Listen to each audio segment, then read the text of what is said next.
But I ain't gonna lie, I do got a theory though, Zeke. What's your theory? How does water get into a coconut? You know what I'm saying?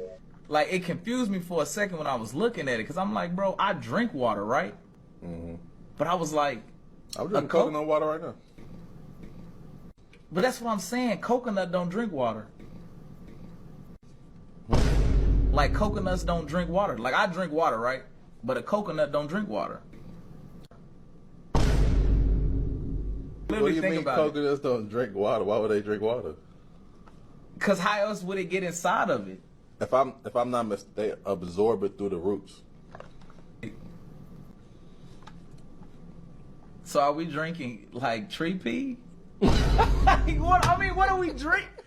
What are we drinking? How I go up the roots if gravity a thing? Hold on, YN. Hold on. Hold on.